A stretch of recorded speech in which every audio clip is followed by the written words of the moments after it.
ఎవర్రా నిన్ను fan theories చదవమనిది?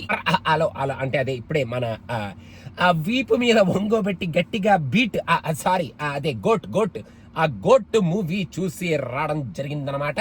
మీరు కూడా ఇలాంటి ఫ్యాన్ థియరీలు అవి ఇవి చదివితే వాటన్నిటిని పక్కన పెట్టేసి ఒక ఓపెన్ మైండ్ తో ఈ సినిమాకి వెళ్ళమని నేను ఫస్ట్ ఆఫ్ ఆల్ మీకు కోరుకుంటున్నాను అనమాట. ఎందుకంటే మనం ఎప్పుడో పురాతన కాలంలో చూసిన ఒక స్టోరీ లైన్ ని వెంకట్ ప్రభు తన కైండ్ ఆఫ్ ప్రెజెంటేషన్ లో మన ఇళయ తలపతిని చూపిస్తూ ఈ సినిమాను మన ముందుకు తీసుకొచ్చాడనమాట.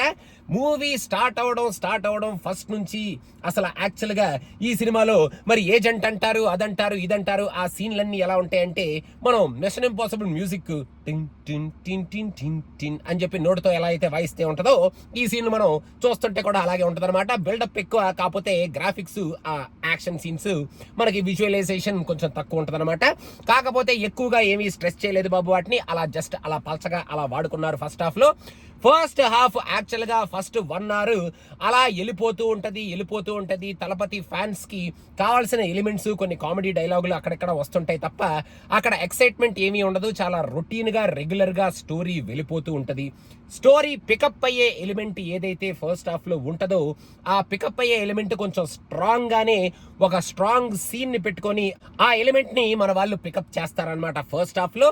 ఈ సినిమాలో ఆ పికప్ పాయింట్ ఎక్కడైతే వాళ్ళు ఫస్ట్ హాఫ్ లో ఎస్టాబ్లిష్ చేస్తారో దాని తర్వాత మనం ఎక్సైటింగ్ సీన్ కోసం వెయిట్ చేస్తూ ఉంటే ఒక 2 ఎక్సైటింగ్ సీన్స్ ఫస్ట్ హాఫ్ లో డెఫినెట్ గా మనకు వస్తాయి అనమాట. ఆ 2 ఎక్సైటింగ్ సీన్స్ తరువాత interval block is the highlight of the first part అని చెప్పాలి. ఇంటర్వెల్ లో వాళ్ళు ఎస్టాబ్లిష్ చేసిన ఆ కాన్సెప్ట్ లైన్ ఇంకా సెకండ్ హాఫ్ ఎలా ఉండబోతుంది అని మన వెంకట్ ప్రభు మనకి చెప్పే లైన్ తప్ప ఫస్ట్ హాఫ్ లో తెగ విజిల్ పోతి మూమెంట్స్ కానీ మనకి ఎక్సైట్మెంట్ కిరిగించే కైండ్ ఆఫ్ మూమెంట్స్ కానీ ఉన్నాయి ఎక్కువగా అని నేను చెప్పను. ఫస్ట్ హాఫ్ ఇంకా అలా వెళ్ళిపోద్ది. ఇంకేం చేస్తాం, ఓకే ఇలా ఉందా స్టోరీ, మనం ఏదో అనుకుంటున్నాం కదా అన్నట్టు మనకి ఇంటర్వెల్ బ్లాక్ లో what is going to do అనేది అర్థమైపోద్ది. సెకండ్ హాఫ్ లో వాట్ ఎవర్ ఇంటర్వెల్ బ్లాక్ లో మన వెంకట్ ప్రభు చెప్తాడు ఆ లైన్ కి ఎక్కడా డీవియేట్ అవ్వకుండా, కాంప్రమైజ్ అవ్వకుండా మన ఇళయ తలపతిని షేడ్స్ ని వాడుకుంటూ సెకండ్ హాఫ్ మొత్తాన్ని చాలా సిన్సియర్ గానే మన ముందుకు ప్రెజెంట్ చేశాడు. ఆ కాన్సెప్ట్ నుంచి డీవియేట్ అవ్వకుండా అని చెప్పాలి. సెకండ్ హాఫ్ లో ఒక స్ట్రాంగ్ ఎపిసోడ్ తో ఈ సెకండ్ హాఫ్ ని స్టార్ట్ చేస్తాడు. అది కొంచెం మనకి చూడడానికి కొంచెం హార్డ్ గానే ఉంటది, కొంచెం హార్డ్ హిట్టింగ్ గానే. ఇంకా second half is all over Vijay Thalapathy and Ilaya Thalapathy shades అనమాట. విజయ్ ఇంతవరకు ఎప్పుడు తను ట్రై చేయని షేడ్స్ ఈ సినిమాలో ట్రై చేశాడు. అండ్ వెంకట్ ప్రభు విజయ్ ని ఆ కైండ్ ఆఫ్ షేడ్ లో క్యారెక్టరైజేషన్ లో మనకి సెకండ్ హాఫ్ లో చూపించాడు. కొన్ని చోట్ల విజయ్ బానే చేశాడు అనిపించిన, కొన్ని చోట్ల ఎందుకు అనవసరంగా ట్రై చేస్తున్నాడా ఏమిటి మనవాడు అనిపిస్తుంది. కానీ విజయ్ ఫ్యాన్స్ అయితే పిచ్చిగా పండగ చేసుకునే ఎలిమెంట్స్ సెకండ్ హాఫ్ లో చాలానే ఉన్నాయి.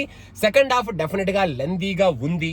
ఫస్ట్ హాఫ్ అన్ అవర్ అయిపోయిన సెకండ్ హాఫ్ లో మంచి ట్విస్ట్ అండ్ టర్న్స్ పెట్టుకొని అక్కడికక్కడ కొన్ని మంచి సర్ప్రైజింగ్ ఎలిమెంట్స్ పెట్టుకొని వెంకట ప్రభు ఏంట్రా బాబు సాదా సీదాగా వెళ్ళిపోతున్న స్టోరీ అనుకున్నప్పుడల్లా కొంచెం ట్విస్ట్ టర్న్స్ తో సినిమాని ఇంట్రెస్టింగ్ గానే సెకండ్ హాఫ్ లో పట్టుకెళ్ళాడు. కాకపోతే మరీ ఏదో సరికొత్తగా చూసేస్తాను అన్న ఫీలింగ్ అయితే నాకు ఎక్కడా కలగలేదు. ట్విస్ట్ అండ్ టర్న్స్ అయితే పర్లేదు, బానే ఉన్నాయి అనిపించింది. ఇంకా క్లైమాక్స్ ఎపిసోడ్కి వచ్చేటప్పటికే it is too much extended climax లాగా అనిపించింది. కానీ చెన్నై ఆడియన్స్ కి, తమిళ్ ఆడియన్స్ కి, మన విజయ్ ఫ్యాన్స్ కి బాగా కిక్నిచ్చే కైండ్ ఆఫ్ క్లైమాక్స్ ఎపిసోడ్ ని పెట్టుకున్నాడు. కొంచెం లెంతీ క్లైమాక్స్ అయినప్పటికీ బాగా గ్రీన్ స్క్రీన్లు వాడటం వల్ల అది కొంచెం ఎంత గ్రీన్ స్క్రీనింగ్ అవసరమా మనకి, ఇప్పుడు ఇంటికెళ్ళి గ్రీన్ కళ్ళద్దాలు కొనుక్కుందామా ఏమిటి అన్న kind of green screen presentation climax మొత్తం ఉంటదన్నమాట. క్లైమాక్స్ మొత్తంలో ఒక ఇంట్రెస్టింగ్ క్యారెక్టర్ అండ్ ఒక ఇంట్రెస్టింగ్ రెఫరెన్స్ ఉంటది. ఆ రెఫరెన్స్ అక్కడ వచ్చే బీజిఎం కి మాత్రం థియేటర్ దద్దరిల్లిపోవడం ఖాయం. అండ్ లాస్ట్ లో గోట్ డెఫినేషన్ ఏదైతే చెప్తాడో ఆ డెఫినేషన్ కూడా మన చెన్నై ఆడియన్స్ పీకల కోసేసుకునే ఒక డెఫినేషన్ ఇచ్చాడనమాట. ఇంకా తలపతి విజయ్ ఫ్యాన్స్ అయితే పండగ చేసుకుంటారు. తలపతి విజయ్ ఫ్యాన్స్ కి కావాల్సిన ఎలిమెంట్స్ అన్నీ ఉన్నాయి, కావాల్సిన షేడ్స్ అన్నీ ఉన్నాయి. కొన్ని షేడ్స్ వాళ్ళు ఇమాజిన్ చేసుకోలేని షేడ్స్ కూడా ఉన్నాయి. And Vijay actually did a good job in both the shades అని చెప్పాలి. మరి యంగెస్ట్ డిఏజింగ్ లుక్ అయితే ఏదైతే ఉందో ఆ లుక్ లో కొంచెం మనకి అని కొంచెం అనిపించిన పర్లేదు, బానే ఉన్నాడు మనోడు ఆ సీన్ లో, సర్లే ఓకే అన్నట్టు ఆ డిఏజింగ్ లుక్ మనం పక్కన పెట్టచ్చు అనమాట. ఇంకా మన ప్రశాంత్ కి కానీ ప్రభుదేవాకి కానీ మంచి రోల్స్ వచ్చినాయి. They did a good job in the length given to them అని చెప్పాలి. మన Sneha is there, she is looking beautiful, she has a good role, she did a good job. Laila just అలా వచ్చి ఆ కుంకల కలారే అని చెప్పి 2 డైలాగులు చెప్పి వెళ్ళిపోద్ది. అంతకుమించి ఆ అమ్మాయికి పెద్ద రోల్ ఏం లేదని చెప్పాలి. మోహన్ మన తమిళ ఆడియన్స్ కి, కొంతమంది తెలుగు ఆడియన్స్ కి బాగా పరిచయమైన ఆయన ఈ సినిమాలో గడ్డం అలా పెంచుకొని ఫస్ట్ నుంచి లాస్ట్ వరకు ఒకటే లుక్ ని క్యారీ ఫార్వర్డ్ చేస్తూ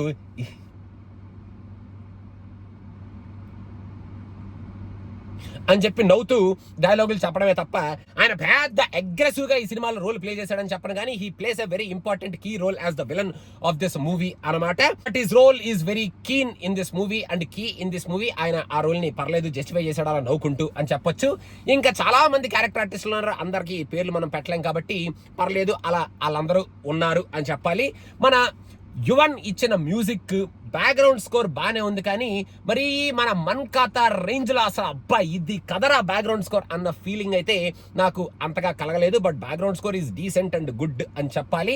ఇంకా ఓవరాల్ గా మీరు ఏదో ఎక్స్పెక్టేషన్స్ పెట్టుకోకుండా ఫస్ట్ హాఫ్ లో కొంచెం మీకు చిరాకు పుట్టిన అబ్బా ఏంట్రా బాబు ఫస్ట్ హాఫ్ ఎలా ఉంది, స్టోరీ ఏంటి, ఈ స్టోరీనా అని మనం అనుకున్న సెకండ్ హాఫ్ లో ఆయన ఇచ్చే ట్విస్ట్స్ కనుక మీరు రిసీవ్ చేసుకొని విజయ్ చేసే యాక్టింగ్ ని కనుక మీరు అప్రిషియేట్ చేయగలిగితే second half is better than first half కదరా. ఓకే, కాకపోతే కొంచెం లెంత్ ఎక్కువైనట్టుందేమో అనుకుంటూ లాస్ట్ లో మళ్ళీ మీకు పోస్ట్ క్రెడిట్ సీన్ ఒకటి ఉంది బాబు. ఆ సీన్ ఎందుకు పెట్టుకున్నారో నాకు తెలియదు, ఆ సీన్కి మీనింగ్ ఉందో లేదో కూడా నాకు తెలియదు, కానీ ఒక సీన్ ఉంది. ఆ సీన్ కూడా మీరు చూసేసి థియేటర్ నుంచి ఓకే మొత్తానికి మన తలపతిని ఇలాయి తలపతిని యంగెస్ట్ ఇలాయి తలపతిని మనవాడు ఇలా చూపించి ఒక తెలిసిన కాన్సెప్ట్ ని డిఫరెంట్ గా చూపించాలన్న ప్రయత్నంతో మన ఫ్యాన్స్ కి ఒక పెద్ద ట్రీటే ఇచ్చాడు విజయ్ ఫ్యాన్స్ కి. కాకపోతే కామన్ ఆడియన్స్ మాత్రం ఈ సినిమాని సెకండ్ హాఫ్ ని మెయిన్ గా అక్కడ వచ్చే యాక్టింగ్ ని ఆ ట్విస్ట్ ని రిసీవ్ చేసుకున్న బట్టి ఈ సినిమా ఫేట్ డిసైడ్ అయి ఉంటది అనుకుంటూ మీరు థియేటర్ నుంచి సర్లే ఓకేరా ఈ twist and turns second half Vijay okay అనుకుంటూ థియేటర్ నుంచి బయటకు వచ్చేస్తారనమాట. అదనమాట సంగతి గైస్, మన కెప్టెన్ విజయకాంత్ గారికి ఒక మంచి ట్రిబ్యూట్ ఇచ్చారు using AI. Saripodhaa Sanivaaram let's talk is coming very soon. I know I read all the comments. So మనం లెట్స్ టాక్ లో బాగా డీప్ గా కూలంకుషంగా మాట్లాడుకుందాం. So please do subscribe to cinema Pichcha and wait for let's talk on Saripodhaa Sanivaaram. It's coming very soon. Go to my house now. Go to